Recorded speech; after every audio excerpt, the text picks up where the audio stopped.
नमस्कार बच्चों, Isha classes online education में आप सभी का एक बार फिर से स्वागत है। देखिए बच्चों, आज से हम लोग 12th बोर्ड क्लास जो है वो शुरू करने जा रहे हैं। और सबसे पहले देखिए, किसी भी अच्छी सफलता के लिए ज़रूरी होती है कि आप उसके कोर्स को अच्छे से समझ जाएं, उसके पैटर्न को ढंग से समझ जाएं। तो आज के इस वीडियो में हम लोग डिस्कस करने वाले हैं कि जो 2023 के अंदर 12th बोर्ड का एग्जाम होने वाला है उसका पैटर्न क्या है। क्योंकि अभी पिछले साल जो कोरोना काल हुआ था उसकी वजह से जो पेपर आया था उसका पैटर्न थोड़ा अलग था, लेकिन अब जो पेपर आने वाला है उसका पैटर्न थोड़ा अलग रहने वाला है। तो आपको मैं एक बार विस्तार से सब चीजें समझा देता हूं, फिर उसके बाद हमारी जो क्लासेज हैं वो विधिवत शुरू हो जाएंगी। आपको चैप्टर वाइज सारी क्लासेज उपलब्ध इस चैनल के माध्यम से होती रहेंगी। तो चलिए ज्यादा समय वेस्ट नहीं करने, केवल अपन काम की बातें करते हैं।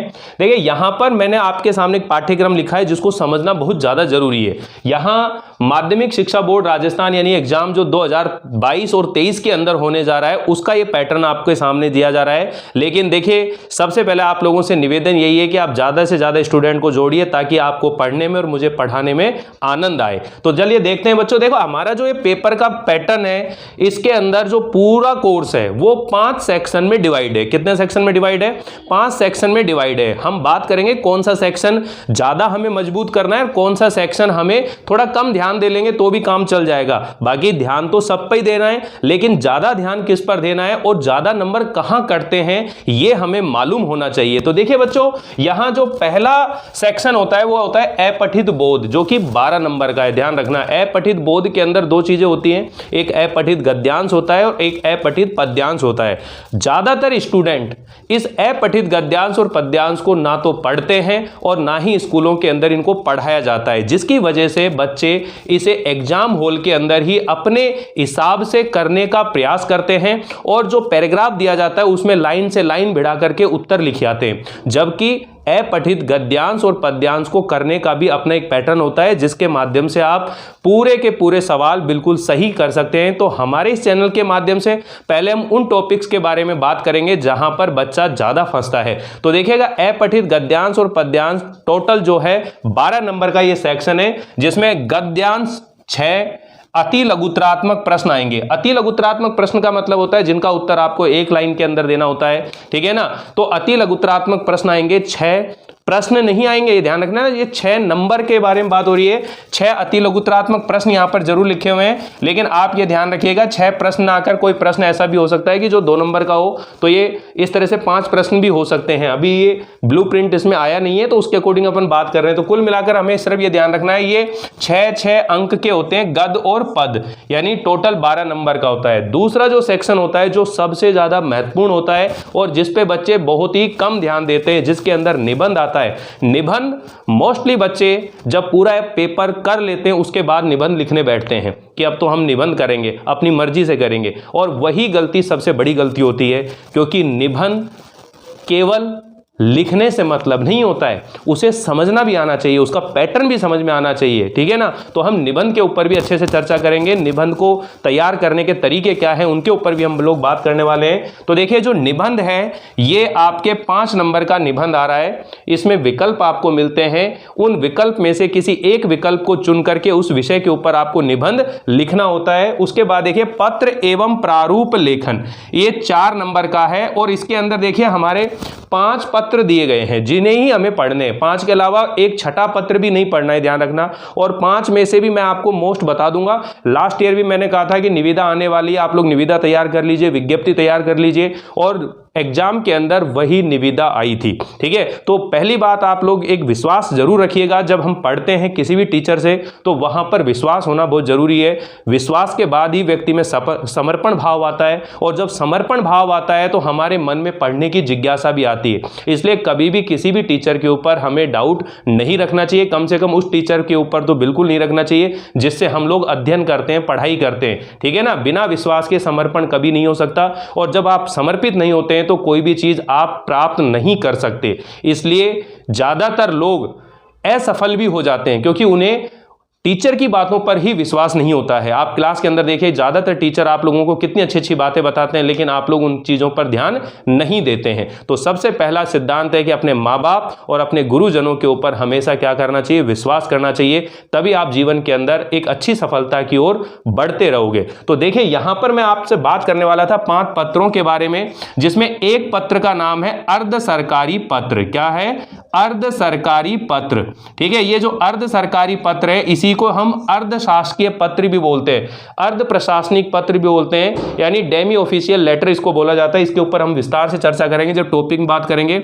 एक हमारे पास होती है निविदा, जिसे हम टेंडर बोलते हैं। ठीक है ना, एक सीमित निविदा होती है, खुली निविदा होती है, एक अल्पकालिक निविदा होती है, निबंध। ये जो निविदाएं होती है इनके भी बारे में हम बात करेंगे कि जब भी कोई विषय वस्तु को, जैसे हमें मान लो हमारी नीलामी करवानी है, हमारे किसी वस्तु की या किसी सामान की आपूर्ति करवानी है, या कोई निर्माण करवाना, या कोई जो है मरम्मत करवानी है, उस समय हमें ये निविदा के पत्र लिखा जाता है। तो इसके ऊपर बाद में बात करेंगे।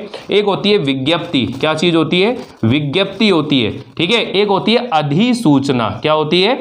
अधिसूचना होती है। ठीक है, अर्ध सरकारी पत्र, निविदा, विज्ञप्ति, अधिसूचना, और एक होता है आपका ज्ञापन। क्या होता है? ज्ञापन। तो ये टोटल आपके 5 पत्र हैं कोर्स के अंदर, जिनको हम तैयार करने वाले हैं, अच्छे से तैयार करने वाले हैं। ये सेक्शन अगर हमारा मजबूत होता है, 16 नंबर का, ध्यान रख लेना। कितने नंबर है ये? 16 नंबर, और 12 नंबर ये हो गए। ठीक है ना, 16 और 2 18, 18 और 10 कितने हो गए? 28 नंबर यहां तक हो चुके हैं हमारे। ध्यान रखिएगा, कितने हो चुके हैं? 28 नंबर हो चुके हैं। अब ये 16 नंबर में देखो, 5 नंबर का आपका निबंध हो गया, 4 नंबर का आपका पत्र हो जाता है। फिर आता है विभिन्न माध्यमों के लिए लेखन। ये 4 नंबर के हैं। इसमें 2 प्रश्न आने वाले हैं। प्रश्न कितने आने वाले हैं? 2 प्रश्न आने वाले हैं, यानी कि 2-2 नंबर के 2 प्रश्न आएंगे। 2-2 नंबर के कितने प्रश्न आने वाले हैं? 2 प्रश्न आने वाले हैं। तो उसी रूप में हम लोग विभिन्न माध्यमों के लिए लेखन तैयार करने वाले हैं, यानी कि जनसंचार माध्यम होते हैं, जिसमें आपका अखबार आता है, रेडियो आता है, टेलीविजन आता है, इंटरनेट आता है।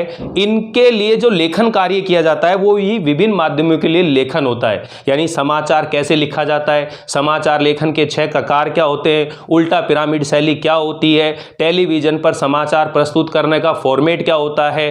ठीक है ना, रिपोर्ट और रिपोर्टाज में क्या अंतर होता है, पटकथा क्या होता है। ठीक है ना, आपसे पूछे कॉलम क्या होता है। ठीक है ना, पटकथा क्या होता है, कॉलम क्या होती है, इसी के अलावा स्टोरी क्या होती है। ठीक है ना, फीचर क्या होते हैं। ये बहुत सारे सवाल ऐसे होते हैं जो रेडियो की समाचार कॉपी तैयार करते हैं, तो वो कैसे तैयार की जाती है। तो ये तमाम बातें हम लोग यहां पढ़ने वाले हैं। विभिन्न माध्यमों के लिए लेखन, यानी 4 नंबर का है ये, जिसको हम तैयार करेंगे। फिर आता है फीचर और आलेख। ये देखिए ऑप्शन में दे रखा है, या तो एग्जाम में फीचर आएगा या आलेख आएगा। फीचर और आलेख में है विकल्प में से एक काम आपको लिखना होगा। ये 3 नंबर का होगा। कितने नंबर का होगा? 3 अंक का होगा, ये ध्यान रखिएगा। तो हमें ये वाला जो सेक्शन है, यहां से लेकर के यहां तक का, ये कंप्लीट ढंग से तैयार करना है। तो देखिए यहां पर 12 नंबर का ये हो गया, 16 नंबर का हमारा ये वाला सेक्शन हो गया, और 8 नंबर का हो गया व्यावहारिक व्याकरण। ये जो व्याकरण है, इसके अंदर देखिए 4 बिंदु हैं। 8 नंबर का है ये, यानी प्रत्येक बिंदु 2-2 नंबर के हैं, जिसके अंदर सबसे पहले भाषा, व्याकरण एवं लिपि का परिचय आता है, जो कि 2 नंबर का है। 2 नंबर का है तो इसका मतलब इसमें 2 सवाल पूछे जाएंगे आपसे, 1-1 नंबर के 2 सवाल पूछे जाएंगे। ठीक है, तो 1-1 नंबर के 2 सवाल पूछे जाएंगे। तो हमें ज्यादा मतलब भारी भरकम तरीके से नहीं पढ़ाई करनी, हमें एक स्मार्ट तैयारी करनी है कि हमारा ये पेपर पूरा का पूरा कवर हो जाए। कई स्टूडेंटों के साथ ही प्रॉब्लम होती है कि उन्हें बहुत सारी चीज़ें याद भी होती है, लेकिन उनके पास टाइम कम पड़ जाता है। उसका कारण ये रहता है कि उसे ये नहीं मालूम होता है कि हमें किन सवालों का जवाब देते समय तो समय लगाना चाहिए, और किन सवालों का जवाब देते समय हमें समय बचाना चाहिए। ये दोनों ही चीज़ें हमें जरूर आनी चाहिए एग्जाम के टाइम में। ठीक है, तो उन सभी चीज़ों के ऊपर भी बात करेंगे, प्रेजेंटेशन के ऊपर भी बात करेंगे, अच्छे नंबर कैसे आते हैं हिंदी के अंदर वो भी मैं बात करूंगा आप लोगों से। ठीक है, तो यहां पर देखिए बच्चों, ये अगला सेक्शन हो गया भाषा, व्याकरण, लिपि का। फिर हो गया शब्द शक्ति, जो कि 2 नंबर की है।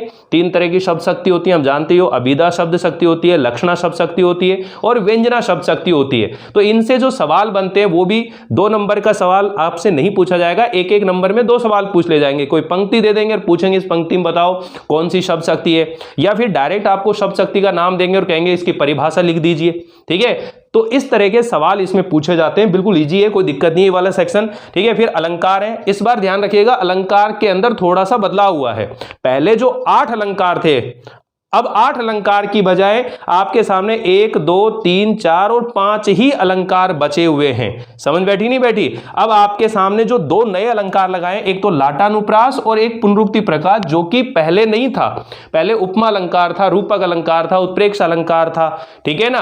पहले विरोधाभास अलंकार था, उदाहरण अलंकार थे। ये अर्थ अलंकार के अंदर आते हैं 5 अलंकार जो पहले थे, लेकिन अब नहीं है। अब जो ये नया ब्लूप्रिंट आया है, इसके अनुसार तो केवल आपको एक अनुप्रास अलंकार तैयार करना है, एक लाटा अनुप्रास तैयार करना है, एक श्लेष अलंकार, एक यमक और एक पुनरुक्ति प्रकाश अलंकार करना है, ठीक है ना।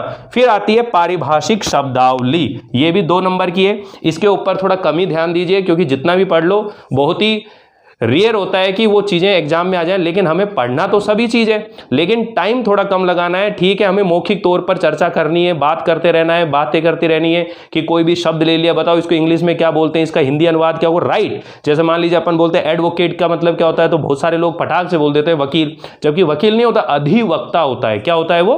अधिवक्ता। ऐसे बहुत सारी शब्दावली होती है जिनको हमने गलत तरीके से याद कर रखी होती है, लेकिन उसका सही मतलब हिंदी में किस तरह से लिखा जाता है वो हमें मालूम होना चाहिए, ठीक है ना। एबिलिटी का मतलब क्या है, कैपेसिटी का मतलब क्या है, और जैसे एलिजिबिलिटी का मतलब क्या है। ये एक जैसे सिमिलर शब्द लगते हैं, लेकिन सबका अर्थ अलग अलग निकल कर आता है, तो थोड़ा सा हमें ध्यान रखने की जरूरत है इन चीजों के, ठीक है। साथ ही ये जो हम ये पढ़ेंगे, अर्ध सरकारी पत्र को क्या बोलते हैं, निविदा को क्या बोलते हैं, अधिसूचना को क्या बोलते हैं, विज्ञप्ति को क्या बोलते हैं, इनका भी इंग्लिश वर्जन हमें याद होना चाहिए। कई बार सीधे सीधे पूछ लेता है, जाति प्रमाण पत्र को क्या कहते हैं, मूल निवास को क्या कहते हैं, ठीक है ना। इन चीजों के बारे में पूछ लिया जाता है, ठीक है। तो ये बहुत सारी चीजें हैं जो हम लोग तैयार करेंगे इसके माध्यम से पारिभाषिक शब्दावली के। तो देखिए, ये जो व्याकरण वाला पोर्शन है, दोबारा सुन लीजिए। राजस्थान के मोस्टली जो स्टूडेंट होते हैं उन्हें बुक तो अच्छे से याद होती है, क्योंकि टीचर ज्यादातर क्या करता है, बुक्स ही पढ़ाता है, और बुक्स को याद भी कर लेते हैं स्टूडेंट, कोई दिक्कत नहीं आती, बुक्स में ज्यादा प्रॉब्लम नहीं आती। असली जो प्रॉब्लम होती है यही सेक्शन है। ये जो 3 सेक्शन हम लोग पढ़ने वाले हैं, अपठित बोध, रचनात्मक लेखन, व्यावहारिक व्याकरण, ये जो 3 सेक्शन है, जिसके अंदर देखिएगा 12 नंबर, 16 नंबर, 28 नंबर हो गए, और 28 और 8 नंबर, 28 और 8 नंबर कितने हो गए आपके? 36 नंबर हो गए, ठीक है। तो ये 36 नंबर की आपकी यहां पर ये कोर्स का हिसाब है 36 नंबर में, और बाकी देखिएगा जो 32 नंबर और 12 नंबर ये अलग हो गया आपका, ठीक है। तो यहां पर भी देखिए 34 और 10 44 और 36 पूरे 80 नंबर हो गए आप लोगों के। तो ये 80 नंबरों का डिवाइडेशन है बोर्ड के एग्जाम के लिए।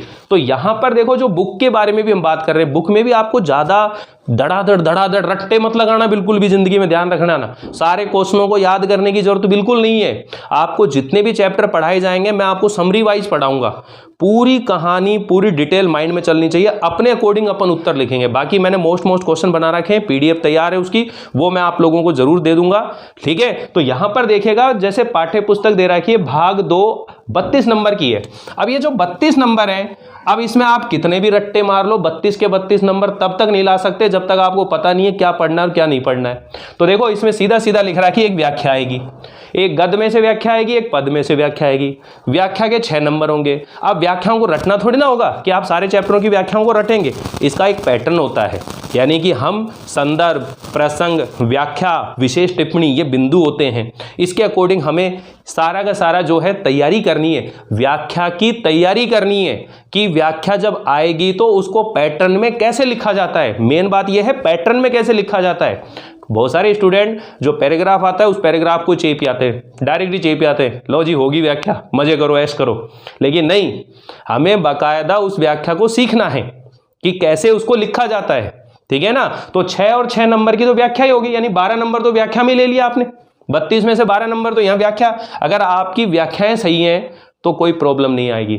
फिर आता है कवि और लेखक का परिचय, 101% एक क्वेश्चन आना ही है, तो हमें कवि और लेखक का परिचय याद करना है। अरे जो प्रश्न हमको मालूम है ये आने वाले, इन पे रट्टे मारो ना, पूरी बुक पे रट्टे मारने की बजाय। समझ में आ रही बात जो कहना चाह रहा हूं? तो यहां पर हमें 12 नंबर और 4 नंबर 16 नंबर, यानी 32 में 16 नंबर ले लिए हमने, कोई दिक्कत नहीं। आधे नंबर हमको पता है आने वाले, जिनके हमको कोई रट्टे नहीं मारने, कुछ नहीं करना, कॉन्सेप्ट क्लियर करना हमें, ठीक है ना। तो ये 32 में से 16 नंबर हमें मिल गए। फिर चलते हैं हम, देखो प्रश्नों के बारे में। गद्य और पद में से 8-8 नंबर के प्रश्न आने, इसी के अंदर निबंधात्मक प्रश्न है, इसी के अंदर लघुत्तरात्मक प्रश्न है। अति लघुत्तरात्मक प्रश्न कोई नहीं है। इसका मतलब हुआ कि इसके अंदर कोई प्रश्न ऐसा होगा जो 3 नंबर का भी होगा, ठीक है ना, कोई प्रश्न ऐसा होगा जो 2 नंबर का भी होगा, ठीक है ना। इस तरह से लघुत्तरात्मक और निबंधात्मक करके 2-2 प्रश्न आने की संभावना है, कुल मिला के 2-3 हो सकते हैं, ज्यादा नहीं हो सकते। प्रश्नों की संख्या इसमें नहीं दी गई है, ठीक है। अभी जब नई ब्लूप्रिंट आएगा उसके हिसाब से हम लोग पढ़ाई करेंगे। आगे देखो, पाठ्य पुस्तक वितान की बात हो रही है, इसमें 12 नंबर है। अब 12 नंबर में देखो एक प्रश्न तो आएगा 6 नंबर का और विकल्प आएगा। यानी विकल्प कैसा आएगा, जैसे टोटल इसमें 4 चैप्टर है, वितान बुक में टोटल कितने चैप्टर हैं, 4 चैप्टर हैं। 4 चैप्टर में से कोई भी 2 चैप्टर होंगे जिसमें से निबंधात्मक प्रश्न पूछा जाएगा, ठीक है, कोई भी 2 हो गए। तो आपके सामने विकल्प रहेगा। तो सबसे बड़ी बात है 6 नंबर का ये जो सवाल है ये राइट होना चाहिए हमारा। क्या होना चाहिए, ये 6 नंबर का राइट होना चाहिए। और 6 क्वेश्चन आएंगे अति लघुत्तरात्मक प्रश्न, यानी 1-1 नंबर के 6 प्रश्न पूछे जाएंगे। तो कुल मिलाकर के बात ये समझिएगा बच्चों कि यहां पर जो हमें ज्यादा ध्यान देना है वो बड़े नंबर वाले, ज्यादा अंक वाले जो प्रश्न है उनको तैयार करना है। छोटे अंक वाले प्रश्न तो हम बाद में तैयार करेंगे। क्यों करेंगे, क्योंकि छोटे अंक वाले, कम अंक वाले जो प्रश्न होंगे उसमें नंबर कटने की कम संभावना रहती है। उसमें नंबर भी काटेगा तो आधा नंबर काट लेगा, 1 नंबर काट लेगा, तो उसमें कोई खास फर्क नहीं पड़ रहा। मान लीजिए 8 नंबर है, 8 में से 4 दे दिए, 4 नहीं दिए, 4 इसमें दे दिए, तो यानी कि 4-4 8 आ गए, 8 कट गए आपके, ठीक है ना। यहां पर 6 नंबर है, कितना काट लेगा, कोई फर्क नहीं पड़। लेकिन ये जो 6-6 नंबर के सवाल हैं इनके अंदर वो कम से कम आपके 2-2 नंबर, 2.5-2.5 नंबर उड़ा देता है। समझ में आई नहीं आई बात। इसलिए हमें जो ज्यादा नंबर के क्वेश्चन हैं उनको अच्छे से करने हैं। जैसे निबंध में नंबर नहीं कटने चाहिए, अपठित गद्यांश पद्यांश में नंबर नहीं कटने चाहिए, ये व्याकरण वाला जो पोर्शन है इसमें बिल्कुल नंबर नहीं कटने चाहिए। अगर ये वाला सेक्शन आपने मजबूत कर लिया ना तो मैं गारंटी दे रहा हूं आपके जो नंबर है 95 से प्लस पहुंच जाएंगे, ऑटोमेटिक पहुंच जाएंगे। कोई दुनिया की ताकत नहीं है जो उस नंबर को रोक जाए, लेकिन उसके लिए भी आपको कुछ प्रयास करने पड़ेंगे जिसमें आपकी हैंड राइटिंग आती है।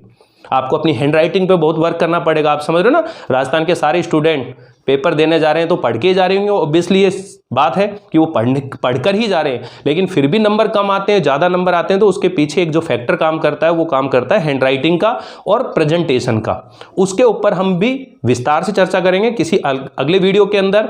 तो देखिए यहाँ जो हमने बात करी है वो लिमिटेड बात करी है कि हमारा जो सिलेबस है वो बिल्कुल हमारी आंखों के सामने छप जाना चाहिए। जैसे पूछा जाए बताओ वितान में से कितने नंबर की है वितान बुक, वितान बुक 12 नंबर की है। आरओ बुक कितने नंबर की है, 32 नंबर की बुक है। आरओ बुक में से क्वेश्चन कौन कौन से आएंगे साहब, एक गद्य में व्याख्या आएगी, एक पद में व्याख्या आएगी, ठीक है, एक कवि या लेखक का परिचय आएगा और 8-8 नंबर के जो है प्रश्न आएंगे। गद्य में 8 के, पद में 8 के, यानी कि एक निबंधात्मक और जो है लघुत्तरात्मक प्रश्न आएंगे। इस टाइप के प्रश्न होंगे। वितान में से एक क्वेश्चन 6 नंबर का आएगा, 6 क्वेश्चन 1-1 नंबर के आएंगे। बिल्कुल याद हो जाना चाहिए। हमें ये भी एक तरह से सिलेबस को भी एक विषय के तौर पर हमें रट लेना चाहिए, याद कर लेना चाहिए। क्योंकि देखो तैयारी तो मेन इसी की करनी ना, जब हमें पता लगेगा क्या हमको आता है क्या नहीं आता।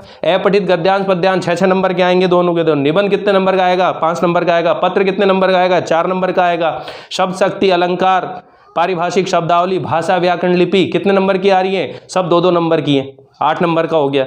विभिन्न माध्यमों के लिए लेखन कितने नंबर का है, 4 नंबर का। कितने सवाल आने हैं, 2 सवाल आने आए हैं, ठीक है ना। विभिन्न माध्यमों के लिए लेखन, आलेख और फीचर में से एक पूछा जाएगा।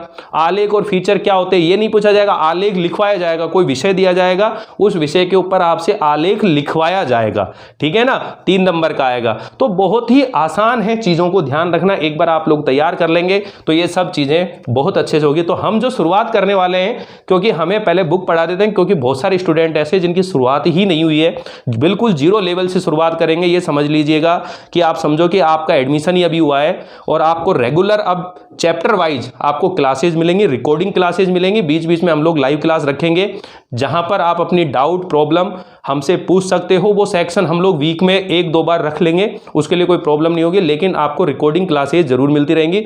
निवेदन सिर्फ इतना सा है कि ये जो क्लासेस है राजस्थान के हर बच्चे तक पहुंच जाए, इसकी जिम्मेदारी आप जरूर ले लीजिए। इतना सा काम आप मेरे लीजिए कीजिए, बाकी सारा काम मेरे ऊपर छोड़ दीजिए। आपको पूरा कोर्स याद कराने की, उसके नोट्स अवेलेबल करवाने की सारी गारंटी, सारी जिम्मेदारी मेरी है। आप लोग केवल बिंदास होकर के पढ़ाई करिए और वीडियो को ज्यादा से ज्यादा शेयर कीजिए। उम्मीद है आप मेरी बातों को जरूर मानेंगे और आपकी सारी प्रॉब्लम मैं सॉल्व करूंगा। तो मिलते हैं नए वीडियो में एक नए चैप्टर के साथ। तब तक के लिए धन्यवाद, बाय बाय।